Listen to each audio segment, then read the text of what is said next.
18 নম্বর file. আগের ফাইলের continuation, পৃষ্ঠা 8। প্রার্থনা জানাই ও পদে চিরবিদায়। ফিরে গিয়ে রাজপুরীতে প্রবেশ করে যখন হে রাজা কোথায় জানা বলে যদি ডাকো, এই কথাটাই আবার প্রতিধ্বনিত হবে উত্তর হিসেবে। ভাববস্তু, পাণ্ডবদের অশ্বমেধ যজ্ঞের অশ্ব মাহিষ্মতি পুরীতে পৌঁছলে মাহিষ্মতিরাজ নীলোধ্বজ এবং রানী জনার পুত্র প্রবীর সেই অশ্ব বন্ধন করেন। এই কাজে জনা তার পুত্রকে সর্বতোভাবে সাহায্য করেন, কিন্তু নীলোধ্বজ সে অশ্ব ফিরিয়ে দিতে বলেন। শেষ পর্যন্ত প্রবীর যুদ্ধে মৃত্যুবরণ করেন। তবে এখানেই শেষ নয়। নীলোধ্বজ অর্জুনের সঙ্গে সন্ধি স্থাপন করতে চাইলে জনা ভীষণ ক্রুদ্ধ হন। স্বামীকে এই মর্মে তিনি নানা কটু কথা বলেন এবং পুত্র বিয়োগে শোকাভিভূত হয়ে গঙ্গায় আত্মবিসর্জনের ইঙ্গিত দেন। উৎস, বীরাঙ্গনা কাব্য 11টি স্বর্গে বিভক্ত। প্রতিটি স্বর্গের নাম যথাক্রমে: 1 দুষ্মন্তের প্রতি শকুন্তলা, 2 সোমের প্রতি তারা, 3 দ্বারকনাথের প্রতি রুক্মিণী, 4 দশরথের প্রতি কৈকেয়ী, 5 লক্ষণের প্রতি শূর্পণখা, 6 অর্জুনের প্রতি দ্রৌপদী, 7 দুর্যোধনের প্রতি ভানুমতি, 8 জয়দ্রথের প্রতি দুঃশালা, 9 শান্তনুর প্রতি জাহ্নবী, 10 পুরুরবার প্রতি উর্বশী, 11 নীলোধ্বজের প্রতি জনা। অর্থাৎ উচ্চ মাধ্যমিক শিক্ষা সংসদ কর্তৃক নির্বাচিত পাঠ্যাংশটি হল কাব্যের শেষ বা একাদশ সংখ্যক স্বর্গ নীলোধ্বজের প্রতি জনা। অন্যান্য প্রসঙ্গ, বীরাঙ্গনা কাব্য প্রসঙ্গে কাব্যটি রচনাকাল 1861 খ্রিস্টাব্দের শেষ ভাগে কিংবা 1862 খ্রিস্টাব্দের জানুয়ারির মধ্যে। 1861 খ্রিস্টাব্দে 29 আগস্ট একটি চিঠি থেকে জানা যায় কবি তার পরবর্তী কাব্যের বিষয়ে স্থির করতে পারেননি, অর্থাৎ কাব্যের শুরু সম্ভবত সেপ্টেম্বর-অক্টোবর মাসের পরবর্তী সময়। তবে কাব্যের বেশিরভাগ অংশ 1861 রচিত। এটি প্রকাশিত হয় 1862 খ্রিস্টাব্দে, বাংলা 1268 বঙ্গাব্দে 16 ফাল্গুন। পৃষ্ঠা সংখ্যা 70। কাব্যটি আখ্যাপত্র এবং মঙ্গলাচরণে উদ্ধৃত ছিল যথাক্রমে: বীরাঙ্গনা কাব্য শ্রী মাইকেল মধুসূদন দত্ত প্রণীত লেখ্য প্রস্থাপন্যই নার্যা ভাবাভি ব্যক্তি ঋষ্যতে সাহিত্য দর্পণং, কলিকাতা শ্রীযুক্ত ঈশ্বরচন্দ্র বসু কোং বহু বাজারস্থ 182 সংখ্যক ভবনে স্ট্যানহোপ যন্ত্রে যন্ত্রিত, সন 1268 সাল, বঙ্গকুলচূড়া। শ্রীযুক্ত ঈশ্বরচন্দ্র বিদ্যাসাগর মহোদয়ের চিরস্মরণীয় নাম এই অভিনব কাব্যশিরে শিরোমণি রূপে স্থাপিত করিয়া কাব্যকার ইহা উক্ত মহানুভবের নিকট যথোচিত সম্মানের সহিত উৎসর্গ করিল। ইতি 1268 সাল 16 ফাল্গুন। পৃষ্ঠা 9। কাব্যটির দ্বিতীয় এবং তৃতীয় সংস্করণ প্রকাশিত হয় 1273 বঙ্গাব্দে, পৃষ্ঠা 76, এবং 1869 খ্রিস্টাব্দে 15 জানুয়ারি, পৃষ্ঠা 76। অতএব কবির জীবৎকালে গ্রন্থটির শেষ সংস্করণই প্রামাণ্য বা আদর্শ রূপে গ্রহণযোগ্য। কাব্যের অভ্যন্তরভাগ প্রতিটি স্বর্গ সংখ্যা দ্বারা চিহ্নিত, যেমন প্রথম স্বর্গ, তার নিচে স্বর্গের নাম, যেমন দুষ্মন্তের প্রতি শকুন্তলা বা সোমের প্রতি তারা ইত্যাদি। তার নিচে গদ্য ভাষায় বন্ধনীস্থিত স্বর্গের বিষয়বস্তু, তারপর পদ্যাকারে কাব্য বিষয়, সর্বশেষে স্বর্গ সমাপ্তির কথা। যেমন ইতি শ্রী বীরাঙ্গনা কাব্যে শকুন্তলা পত্রিকা নাম প্রথম স্বর্গ।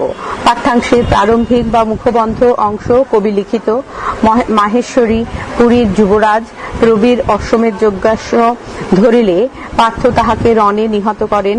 রাজা নীলোধ্বজ রায় পার্থর সহিত বিবাদ পরাঙ্গমুখ হইয়া সন্ধি করাতে রাজ্ঞী জনা পুত্র শোকে একান্ত কাতর হইয়া এই নিম্নলিখিত পত্রিকাখানি রাজ সমীপে প্রেরণ করেন। পাঠকবর্গ মহাভারতীয় অশ্বমেধ পর্ব পাঠ করিলে ইহার সবিশেষ বৃত্তান্ত অবগত হইতে পারিবেন। বীরাঙ্গনা কাব্যের নেপথ্যে বিখ্যাত রোমক কবি ওভিড, ল্যাটিন পাবলিশ ওভিডিয়াস ন্যাসো, জন্ম 20 মার্চ 43 খ্রিস্টপূর্বাব্দ, মৃত্যু 17 অব্দ। কবিতার জন্য তিনি dutifully started an official career but soon abandoned. His first work, The Loves, was an immediate success. It was followed by Epistle of the Harmonies, The Art of Beauty. Michael Madhusudan Dutta তার বীরাঙ্গনা কাব্য উক্ত এপিস্টলেস of the হারমোনিজ অবলম্বনে রচনা করেন। এই কাব্যে তিনি এক অভিনব চরিত্রচিত্র উদ্ঘাটিত করেছেন, যার উৎস ভারতীয় পৌরাণিক পুরাঙ্গনা ও বীরাঙ্গনা। অভিদের যেমন প্রাচীন কাব্য এবং পুরাণের নারী চরিত্র ছিল কাব্যের প্রেক্ষাপট, মধুসূদনেও তেমনি ভারতীয় পুরাণ, মহাকাব্য, নাটকের কয়েকটি স্ত্রী চরিত্র বেছে নিয়ে কল্পিত চিঠির সাহায্যে একজনের পুরুষের উদ্দেশ্যে নিবেদন করেছেন তাদের প্রেম, কাম, বিবাহ, প্রতিহিংসা ইত্যাদি ছবি। কবির পরিকল্পনা ছিল 21খানি পত্রের সাহায্যে ভারতীয় নারীর বৈচিত্র্যময় চরিত্রচিত্র অঙ্কন করবেন, কিন্তু নানা কারণে তিনি 9টি পত্রের কাজ করতে পারেননি। তবে 11টি পত্রেই যা চিত্রিত করেছেন তার রূপ বৈচিত্র্য কম নয়। কাব্যের মধ্যে উল্লেখযোগ্য অংশগুলি হল সোমের প্রতি তারা, অর্জুনের প্রতি উর্বশী, দশরথের প্রতি কইকেয়ী, লক্ষণের প্রতি শূর্পণখা এবং অবশ্যই এই পাঠ্যপত্র নীলোধ্বজের প্রতি জনা। কাব্যের নামকরণ প্রসঙ্গে কাব্যের নাম বীরাঙ্গনা হলেও সকলেই বীরাঙ্গনা নয়। নারীর নানা রূপের প্রকাশ ঘটেছে কাব্যে, কেউ জননী, কেউ জায়া, কেউ প্রেমিকা। এই জন্য অধ্যাপক সমালোচকরা কেউ কেউ মনে করেন বীরাঙ্গনা নামটি এসেছে হিরোইন শব্দের বাংলা প্রতিশব্দ হিসেবে। ওভিদের হেরোইডিস এও সর্বত্র বীর নারীর কথা নেই, তাই বীরাঙ্গনা নামটি নায়িকা অর্থে গৃহীত হওয়া কাম্য। পৃষ্ঠা 10। তবে প্রতিটি কাব্যের ভাব বা বিষয়, আঙ্গিক, রূপরীতি সমস্তই একেবারে মধু কবির স্বাতন্ত্র্যে উজ্জ্বল। ডক্টর অসিত কুমার বন্দ্যোপাধ্যায় মোটামুটি এরকমটি মনে করেন। তিনি বলেছেন, মেঘনাদ বধ রচনার সময় তার রচনা কৌশল এতটা পরিপক্কতা লাভ করেনি, তা স্বীকার করতে হবে। এই আদর্শটি পরবর্তীকালে গীত কবিদের এত প্রীতিকর হয়েছিল যে কেউ কেউ এই ঢঙে কিছু কিছু কবিতা লিখবার চেষ্টা করেছিলেন। বাংলা সাহিত্যের সম্পূর্ণ ইতিবৃত্ত। বীরাঙ্গনা কাব্যের প্রভাব। 1. বীরাঙ্গনা পত্রোত্তর কাব্য, হেমচন্দ্র মিত্র প্রণীত। এই কাব্যের বিষয় মধুসূদনের বীরাঙ্গনারা নায়কদের প্রতি যেসব অনুযোগ অভিযোগাদি করেছেন সেগুলি যথাযোগ্য উত্তর দিয়েছেন এই কাব্যের নায়করা। 2. বীরাঙ্গনা পত্রোত্তর কাব্য 1890, কবি রামকুমার নন্দী মজুমদার 1831 থেকে 1904 রচিত 11টি পত্রের বিষয় বীরাঙ্গনা পত্রের উত্তর। 1996 খ্রিস্টাব্দে প্রকাশিত এই গ্রন্থটির সম্পাদক অমলেন্দু ভট্টাচার্য এবং জহর কান্তি সেন। 3. বীরোত্তর কাব্য 1883, শ্রী গুরুনাথ সেনগুপ্ত রচিত এই কাব্যের বিষয় মধুসূদনের বীরাঙ্গনা কাব্যের নায়িকাদের পত্রের উত্তর। সূত্র যথাক্রমে 1. সরল বাংলা অভিধান, 2 ও 3. সংসদ বাংলা সাহিত্য সঙ্গী। কবিতার অনুষঙ্গ। সূত্র পৌরাণিক অভিধান সুধীর চন্দ্র সরকার, সরল বাংলা অভিধান সুবল চন্দ্র মিত্র। নীলোধ্বজ মাহিষ্মতির রাজা প্রবীরের পিতা, এর স্ত্রী জনা, অন্য নাম জালা। জনা মাহিষ্মতির রাজা নীলোধ্বজের স্ত্রী। তিনি ভীষণ গঙ্গা ভক্ত। তার কৃপায় শিবের এক অনুচর জনার গর্ভে জন্মগ্রহণ করে প্রবীর নামে খ্যাত হন। জনার কন্যার নাম সাহা। তিনি অগ্নিদেবের স্ত্রী রূপে গণ্য হন। পাণ্ডবরা যে অশ্বমেধ যজ্ঞ করেন সেই যজ্ঞের ঘোড়া মাহিষ্মতি পুরীতে উপস্থিত হলে জনারই পরামর্শে প্রবীর সেই যজ্ঞস্ব বন্ধন করেন। অথচ সেই জনাই মধুসূদনের কাব্যে নীলোধ্বজকে পত্রাঘাত করেছেন, কিন্তু নীলোধ্বজ যে তাতে সম্মতি ছিল না। জনা অবশ্য নীলোধ্বজকে বাধা দিয়ে পুত্র প্রবীরকে যুদ্ধে উৎসাহিত করেছেন, এমনকি সৈন্য দিয়ে সাহস অনুপ্রেরণাও দিয়েছেন। পাণ্ডবরা বহু কষ্টে শ্রীকৃষ্ণের সহায়তায় অবশেষে এই যুদ্ধে জয়লাভ করেন আর প্রবীর নিহত হন।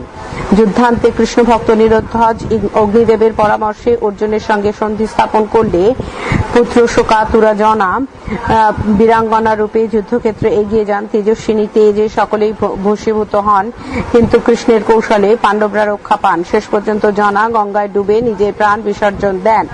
অশ্বমেধ কথাটির অর্থ অশ্বের মেধ বা বধ, অর্থাৎ যে যজ্ঞে ঘোড়া বলি দিয়ে হোম করা হতো। ভারতবর্ষে পুরাকালে বিখ্যাত রাজারা পুত্র কামনা বা রাজ চক্রবর্তী হয়ে সার্বভৌমত্ব প্রতিষ্ঠা লাভার্থে এই যজ্ঞ করতেন। 99টি যজ্ঞ শেষে সমস্ত সুলক্ষণ যুক্ত একটি অশ্বের কপালে জয়পত্র বেঁধে দিয়ে ছেড়ে দেওয়া হতো। 1 বছর ধরে সে অশ্ব পৃথিবীতে ইচ্ছা মতো ঘুরে বেড়াতো। তার রক্ষণাবেক্ষণের জন্য থাকতেন সসৈন্য অনুগামী সব রাজা। এই অশ্বকে কেউ ধরে ফেললে বুঝে নিতে হতো তিনি অশ্বমেধ যজ্ঞকারী রাজার সার্বভৌমত্ব স্বীকার করছেন না, বরং যুদ্ধে অবতীর্ণ হতে চান। কেউ তা না করলে বর্ষশেষে যজ্ঞাশ্ব যথাস্থানে ফিরে গেলে তাকে হত্যা করে তার বুকের মেদ আগুনে সংস্কার করা হতো। দেহের বাকি অংশ দিয়ে হোম করা হতো। এই যজ্ঞের ফলে ব্রহ্ম হত্যা আদি পাপ ক্ষয় এবং স্বর্গ এবং মোক্ষ লাভ হয়। শ্বেতাশ্বমেধকারী রাজা ইন্দ্রত্ব লাভ করেন। ইন্দ্র এই জন্যই শতক্রতু নামে গণ্য। রামায়ণে রামচন্দ্র এবং মহাভারতে যুধিষ্ঠির এই যজ্ঞ করেন। দ্রোণাচার্য মহর্ষি ভরদ্বাজের পুত্র, কৌরব পাণ্ডবদের অস্ত্রগুরু, কিন্তু নানা ঘটনাচক্রে তিনি কৌরব পক্ষ অবলম্বন করেন। গ্রীষ্মের শরশয্যা গ্রহণের পর 11 দিনে তিনি কুরু সেনাপতি হিসেবে প্রধান পদে অধিষ্ঠিত হন। 14 দিনে 6 যোদ্ধা সহ তিনি অন্যায় যুদ্ধে অর্জুন পুত্র অভিমন্যুকে এবং 15 দিনে দ্রুপদ এবং বিরাট রাজাকে হত্যা করেন। কিন্তু কৃষ্ণের কৌশলে যুধিষ্ঠির যুদ্ধক্ষেত্রে উচ্চারণ করেন অশ্বত্থামা হত। পরে অস্পষ্টে বলেন ইতি গজ। এতে দ্রোণ ভাবলেন তার একমাত্র পুত্র হয়তো হত হয়েছেন। এর ফলে তিনি পুত্র শোকাভিভূত এবং গৃহবান হয়ে অস্ত্র ত্যাগ পূর্বক যুদ্ধবিরতি দেন। এমতাবস্থায় দ্রুপদ পুত্র ধৃষ্টদ্যুম্ন রথারোহণ পূর্বক খড়গ হাতে দ্রোণের শিরচ্ছেদ করেন। দ্রোণের বয়স তখন 85। বেদব্যাস পৃষ্ঠা 11। বেদব্যাস কৃষ্ণ দ্বৈপায়ন নামে খ্যাত যমুনার কোন দ্বীপে জন্মেছিলেন বলে তিনি দ্বৈপায়ন। দ্বীপ যোগ অয়ন সমান সমান আশ্রয়। গায়ের রং কালো বলে কৃষ্ণ দ্বৈপায়ন। তিনি বশিষ্ঠের প্রপৌত্র, শক্তির পৌত্র, পরাশরের পুত্র এবং সুখদেবের পিতা। তার মাতা সত্যবতী মৎস্যগন্ধা। তিনি অষ্টাদশ মহাপুরাণ, উপপুরাণ, বেদান্ত দর্শন এবং ভাগবত রচয়িতা। বৈপিত্রেয়, শান্তনু, ভ্রাতা চিত্রাঙ্গদ এবং বিচিত্র বীর্যের স্ত্রী যথাক্রমে তিনি অম্বিকা এবং অম্বালিকার গর্ভে ধৃতরাষ্ট্র এবং পাণ্ডুকে জন্ম দেন। কারণ চিত্রাঙ্গদ অল্প বয়সে এবং বিচিত্র বীর্য নিঃসন্তান অবস্থায় মৃত্যুবরণ করেন। এই কাজ অবশ্য মাতা সত্যবতীর অনুরোধে সম্পাদিত। রূপসী দাসীর গর্ভে তিনি বিদুরেরও জন্ম দেন। পুরাণে তিনি শ্রীকৃষ্ণের অংশ বলে প্রসিদ্ধ। দ্রৌপদী, অন্য নাম কৃষ্ণা, পাঞ্চাল রাজা দ্রুপদ দ্রোণ কর্তৃক অপমানিত হওয়ার জন্য তাকে হত্যাকল্পে একটি যজ্ঞ করেন। সেখান থেকে এই কৃষ্ণা এবং দ্রৌপদী ও পুত্র ধৃষ্টদ্যুম্নের জন্ম হয়। তিনি শ্যামবর্ণা, আজন্ম যুবতী, পদ্মপলাশলোচনা, নীল এবং কুঞ্চিত কেশকলাভূষিতা জ্যোতিগৃহ থেকে উদ্ধার পাওয়ার পর পাণ্ডবগণ ব্রহ্মচারী বেশে দ্রৌপদীর স্বয়ম্বর সভায় উপস্থিত হন। মহাবীর কর্ণ হীন জাতীয় বলে দ্রৌপদী তাকে এবং আরো নানা ক্ষত্রিয়দের ফিরিয়ে দেন। পরে অর্জুন কৃষ্ণের অনুমতি নিয়ে দ্রৌপদীকে লাভ করেন। তাকে নিয়ে অর্জুন এবং অন্যান্য ভ্রাতা কুটিরের দিকে ফিরে যান এবং মাতাকে বলেন তারা এক অপূর্ব ভিক্ষা সামগ্রী এনেছেন। কুটির অভ্যন্তরে কুন্তী বাইরে কিছুই না দেখে বলেন তোমরা 5 ভাইয়ে সেটা ভাগ করো। পরে বাইরে বেরিয়ে এসে দেখে বিব্রত হয়ে পড়েন। ব্যাসের মতে পূর্বকালে পঞ্চেন্দ্রিয় পঞ্চপাণ্ডব আর লক্ষ্মী দেবী হলেন দ্রৌপদী রূপী তাদের স্ত্রী। দ্রৌপদীর গর্ভে পঞ্চপাণ্ডবের ঔরসে জন্ম হয় 5 পুত্র, প্রতিবিম্বিধ, শতুসোম, শ্রুতকর্মা, শতানিক এবং শ্রুতসেন। অর্জুন পাণ্ডুর স্ত্রী কুন্তীর গর্ভে ইন্দ্রের ঔরসে তার জন্ম। কৃপাচার্য এবং দ্রোণাচার্য তার অস্ত্রগুরু। ধনুর্বিদ্যায় বিশেষ পারদর্শী, কর্ণের প্রতিদ্বন্দ্বী। 12 বছর বনবাস এবং ভ্রমণকালে তিনি পরশুরামের সহিত সাক্ষাৎ করে অস্ত্রবিদ্যা শিক্ষা করেন। এই সময় নাগকন্যা উলুপি এবং মণিপুর রাজকন্যা চিত্রাঙ্গদাকে বিবাহ করেন। উভয় গর্ভে যথাক্রমে ইরাবান এবং বভ্রুবাহনের জন্ম হয়। দ্বারকায় শ্রীকৃষ্ণের সঙ্গে তার সাক্ষাৎ হয় এবং তার সঙ্গে বন্ধুত্ব স্থাপন করেন। শ্রীকৃষ্ণের পরামর্শে তিনি তার ভগিনী সুভদ্রাকে হরণ করে বিবাহ করেন এবং পরে তার গর্ভে অভিমন্যুর জন্ম দেন। কুরুক্ষেত্র যুদ্ধের বিভিন্ন দিনে দশম, দ্বাদশ, চতুর্দশ, পঞ্চদশ, ষোড়শ, সপ্তদশ যথাক্রমে হত্যা করেন ভীষ্ম। অবশ্য তিনি 58 রাত্রি সরসজ্জায় থেকে মাঘ মাসের শুক্লপক্ষে অষ্টমী তিথিতে প্রাণ ত্যাগ করেন ভগদত্ত, জয়দ্রথ, দণ্ডধার, কর্ণ প্রমুখকে। কৃষ্ণ বিষ্ণুর অষ্টম অবতার, বসুদেব এবং দেবকীর অষ্টম গর্ভের সন্তান। মাতুল কংস দেবকীর অষ্টম গর্ভের সন্তানকে তার হন্তা রোগ জানার পর বসুদেব এবং দেবকী গোকুলে গোপরাজ নন্দ এবং তার স্ত্রী যশোদার কাছে তাকে রেখে আসেন এবং তাদের কন্যা যোগমায়াকে নিয়ে আসেন। পরবর্তীকালে কংস কৃষ্ণকে হত্যা করবার জন্য নানা রকম কৌশল অবলম্বন করেন, কিন্তু তা কার্যকর হয় না।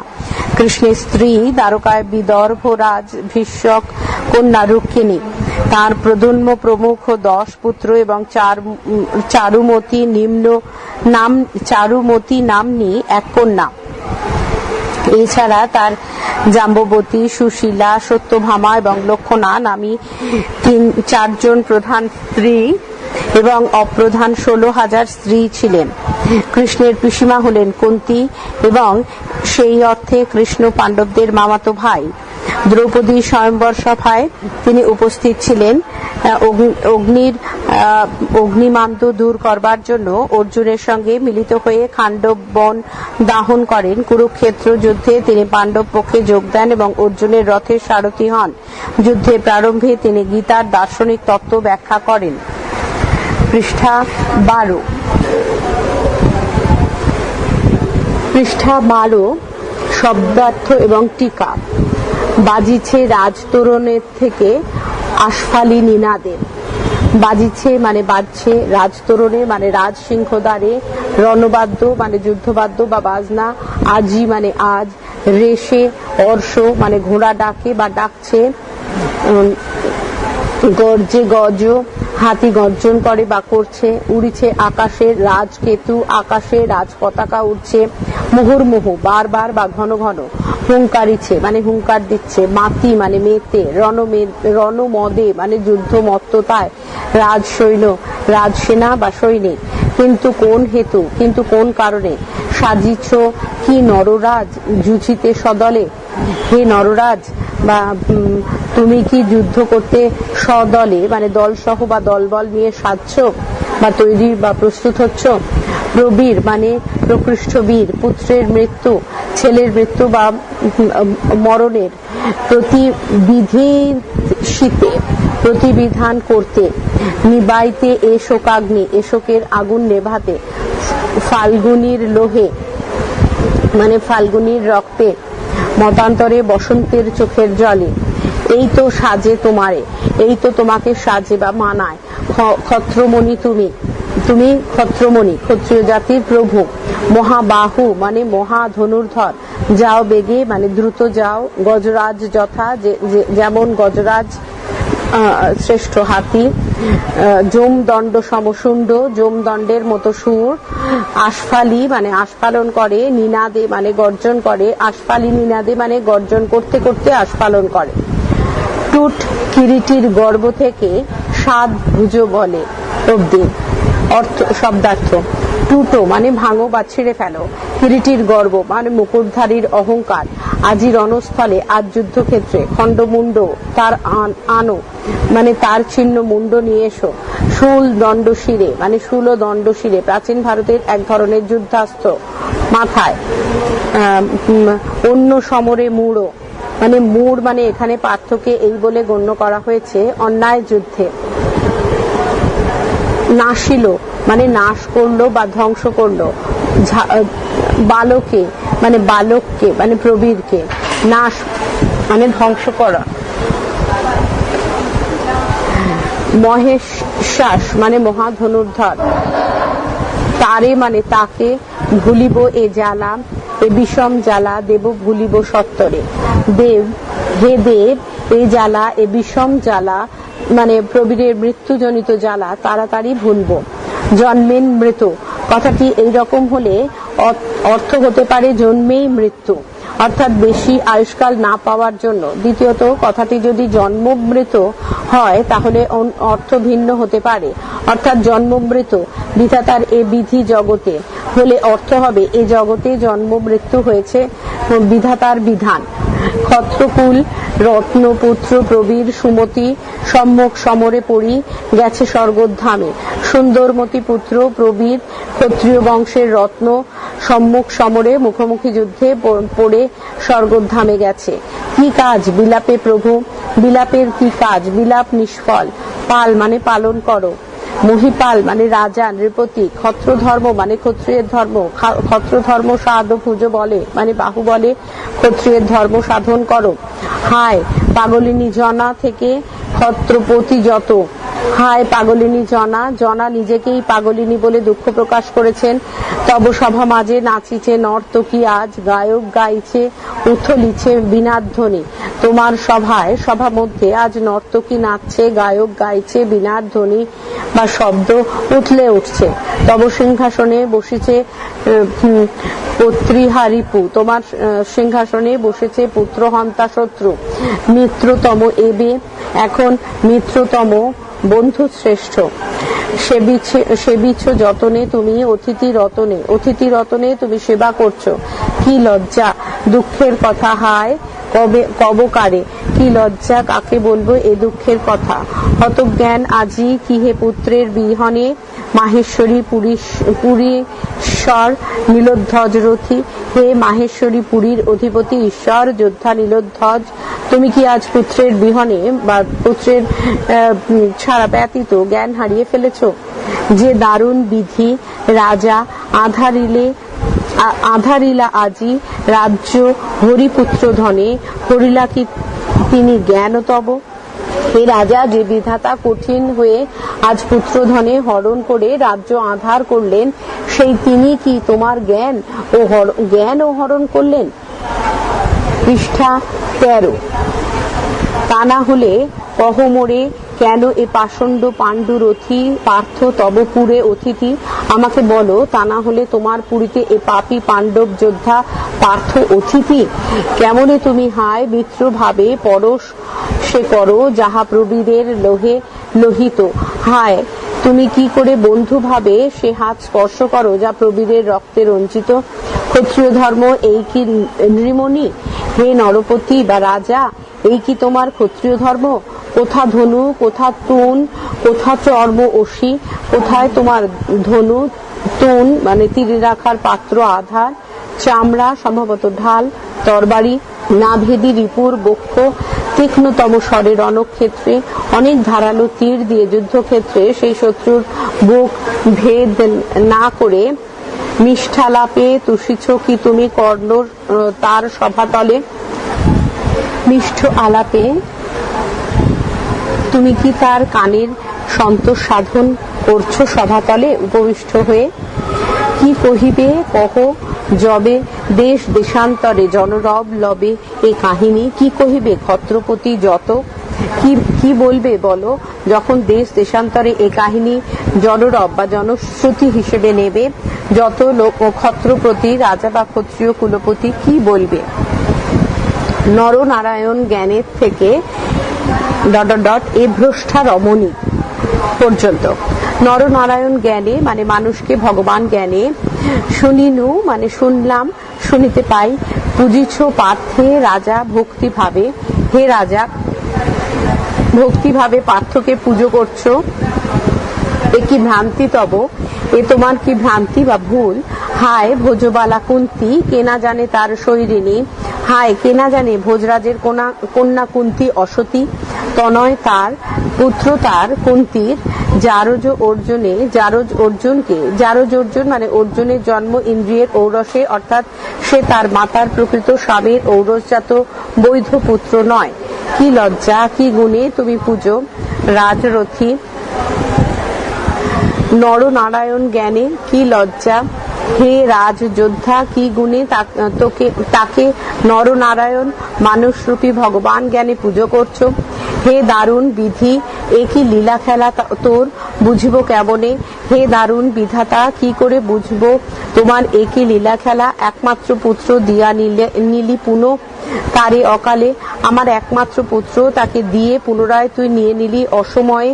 আছিল মান সম্মান ছিল, তাও কি নাশিলি, তাও কি নাশ করলি? নরনারায়ণ পার্থ নবরূপী ভগবান পার্থ কুলোটা যে নারী, যে মহিলা বংশনাশিনী, গর্ভে তার কি হে জনমিলা আসি ঋষিকেশ, ওহে তার গর্ভে কি ঋষিকেশ বিষ্ণু নারায়ণ কৃষ্ণ এসে জন্ম নিলেন? কোন শাস্ত্রে কোন বেদে লেখে, কি পুরাণে এ কাহিনী কোন শাস্ত্রে বেদে কিংবা পুরাণে লিখিত? দ্বৈপায়ন ঋষি পাণ্ডব কীর্তন গান গায়েন সতত। ঋষি দ্বৈপায়ন সবসময় পাণ্ডব কীর্তন গান গেয়ে থাকেন। সত্যবতীর পুত্র ব্যাস বিখ্যাত জগতে বিখ্যাত ধীবরী জননী, বসুরাজের কন্যা ধীবর পালিতা, তাই ধীবরী মাতা। দ্বিতীয়ত এই ধীবরী জননী সত্যবতীর জন্ম মৎস্যী রূপিণী উদ্রিকা নাম্নী এক অপ্সরার গর্ভে, এবং এই মৎস্যটি 10ম মাসে এক ধীবর কর্তৃক ধৃত হয়। তিনি ব্যাসদেবের মাতা। পিতা ব্রাহ্মণ। ব্যাসদেবের পিতা ব্রাহ্মণ পরশক মুনি। করিলা কাম ও কেলি লয়ে কোলে ভাতৃবধূদ্বয়ে ধর্মমতী ব্যাস মাতা সত্যবতীর নির্দেশে রাজ্য এবং বংশ রক্ষার্থে অম্বিকা এবং অম্বালিকার গর্ভে ধৃতরাষ্ট্র এবং পাণ্ডুর জন্ম দেন। এখানে অম্বিকা এবং অম্বালিকা কাশীরাজ কন্যা এবং বিচিত্রবীর্যের স্ত্রী। বিচিত্রবীর্য সত্যবতী এবং শান্তনুর পুত্র এবং যক্ষা রোগে অকাল প্রয়াত। তাই রাজ্য বা বংশ রক্ষার জন্য সত্যবতী তার কানিন পুত্র কৃষ্ণ দ্বৈপায়ন ব্যাসকে অম্বিকা এবং অম্বালিকাকে নিয়ে সন্তানোৎপাদনের কাজে প্রবৃত্ত করেন। এই মর্মে ধর্মমতী ব্যাসের ভাতৃবধূদ্বয় হলেন ভাই বিচিত্রবীর্যের উক্ত দুই বধূ। এখানে কাম ও কেলি তাই সন্তানোৎপাদনার্থে ব্যবহৃত। কি দেখিয়া বুঝাও দাসীরে, গ্রাহ্য করো তার কথা, কুলাচার্য তিনি কুকুলের। বোঝাও এ দাসীকে জনাকে, কি দেখে গ্রাহ্য করো তার কথা, কুকুলের খারাপ বংশের কুলগুরু তিনি।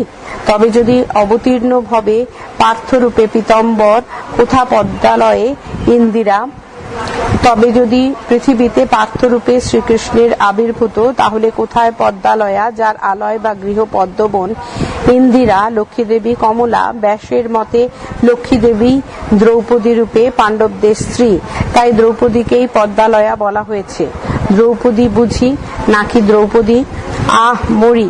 আহা মরে যাই।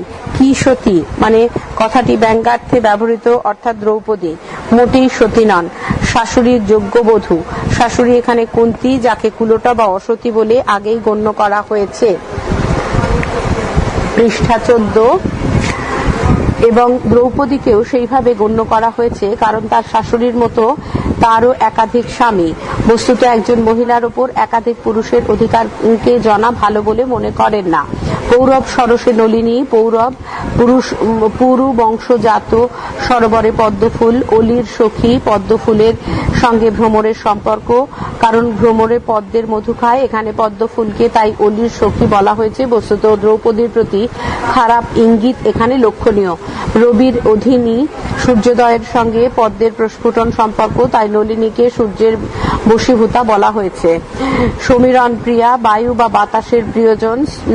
এখানে সমীরণ বা বাতাস গন্ধবহ নামেও পরিচিত, কারণ সে গন্ধ বহন করে। পদ্মের গন্ধ এই সমীরণ বা গন্ধবহ বহন করতে পারে, তাই সে পদ্মের প্রিয়া।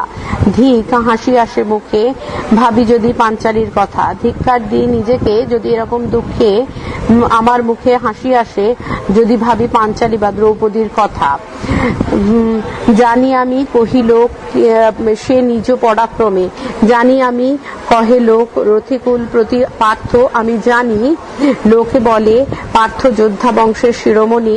মিথ্যা কথা নাথ, এ কথা মিথ্যা। বিবেচনা করো, সূক্ষ্ম বিবেচক তুমি বিখ্যাত জগতে। বিবেচনা করে দেখো, জগতে তুমি একজন সূক্ষ্ম বিবেচক। ছদ্মবেশে লক্ষ্য রাজে চলিল দুর্মতি স্বয়ম্বরে। ছদ্মবেশ ধারণ করে দুর্মতি লক্ষ্য রাজকুমারকে স্বয়ম্বরে দ্রৌপদী ছলনা করল। যথা সাধ্যকে জুঝিল, কহ ব্রাহ্মণ ভাবিয়া তারে, কোন ক্ষত্ররথী সে সংগ্রামে। আমাকে বলো, ব্রাহ্মণ ভেবে ভেবে যতুগৃহ থেকে মুক্তি পাওয়ার পর পাণ্ডবরা ব্রহ্মচারী বেশে দ্রৌপদীর স্বয়ম্বর সভায় উপস্থিত হন। এই কারণে পার্থকে ছদ্মবেশী ব্রাহ্মণ বলা হয়েছে। কোন ক্ষত্রিয় যোদ্ধা সংগ্রামে কে সাধ্যমতো যুদ্ধ করলো, অর্থাৎ কোন ক্ষত্রিয় ব্রাহ্মণ পার্থকে যুদ্ধ করতে সাহস পাননি। পরবর্তী অংশ পরবর্তী ফাইলে।